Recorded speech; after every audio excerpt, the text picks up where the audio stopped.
Firestarter is the brand new film hitting both in theaters and on Peacock, and is a remake of the 1984 film starring Drew Barrymore. This is based on a Stephen King novel. This film is also produced by Blumhouse and stars Ryan, Kira Armstrong, Zac Efron, and Sydney Lemon, and tells a story about a young girl, Charlie, played by Ryan, Kira Armstrong, who tries to understand how she mysteriously gained the power to set things on fire with her mind as she begins to be on the run with her dad, played by Zac Efron. The film is an hour and 34 minutes and is rated R. Welcome back to a brand new movie review here on Max Talks Movies. We're talking about the new film of the weekend, Firestarter. If you're new to the channel, please subscribe, ring the bell. As in movie reviews, TV show reviews, movie rankings, box office breakdown shows. So please subscribe, ring the bell, comment down below. First of all, have you seen the 1984 film? Do you like it? First of all, have you even heard of the remake? Did you know this was based on a remake? And also would love to know where did you see this film? Did you see this film in your home on Peacock, or did you go out to the theaters and check this one out? Compare the two. And also, if you've not seen it, tell me, are you going to check it out this weekend, either in theaters or on Peacock? And like the video, guys, the thumbs up button helps the algorithm, so more people who want to see these see these movie reviews, they can find the channel. So a little bit of background before I get into my positives, my negatives, and then my score. I never even heard of this being a remake until my parents even brought it to my attention. So this is a remake. I knew it was Blumhouse. I didn't really watch a full trailer. I've seen TV spots. Kind of got that this girl makes things go on fire type plot. But 90 minutes, and it seems like it was the premise is kind of interesting. Kind of a mixture of a superhero origin story mixed in with horror. Of course, it's a Stephen King novel, so I was kind of just hoping it would be okay. There was literally no promotion behind it. It's one of the rare films here in 2021 that's releasing both on a streaming service and in theaters at the same time. Got me kind of worried why they would do that. So let's get into Firestarter. So my biggest positive with the film is actually not with the actual acting, story, anything like that. But I think the best part of the entire film is the score. John Carpenter is doing the score for this film along with his son, Cody Carpenter, and Daniel A. Davies.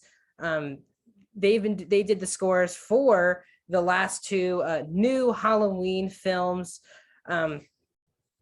So that score was fantastic. John Carpenter brought a really great score to this film, a score that the film desperately needed, as I'll get to with my issues in a bit. But the score was really enticing. Sounded a bit too much like Halloween towards the end, but the piano work, it was a beautiful score and really gave you the feels of this movie. Also, I want to say, I think the actors are clearly doing the best job that they can possibly do. Ryan, Kira Armstrong is fine in the lead role. This is not going to be for her, sadly, the breakthrough performance that gets her a lot of eyeballs on her. She's fine in the movie, but she doesn't have that much charisma. And the biggest reason why she's fine in the movie is the way that the character is written, which I'll get to in just a little bit.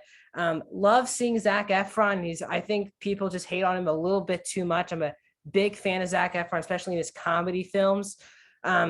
He's playing a dad who, the main character, Charlie, her two parents had superpowers, already had superpowers.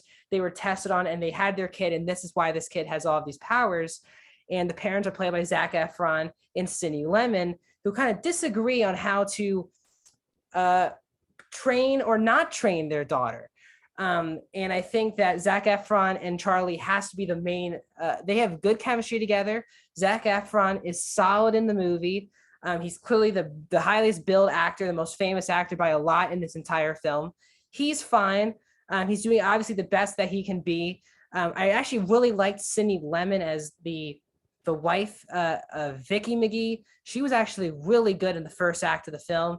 Very good chemistry with Efron as well. There's some good performances. Kurtwood Smith in a very brief scene, and Michael Grayus is as well. So and again, the actual concept did keep me wanting a little bit more, which kind of kept me through the movie. A mixture of, this is really a superhero type or supervillain origin story mixed in with horror, and the concept is genius, but sadly, guys, the execution is not very good. Let's get into my negatives. I'm trying to go through my positives, but it looks like I'm trying to get to my negatives.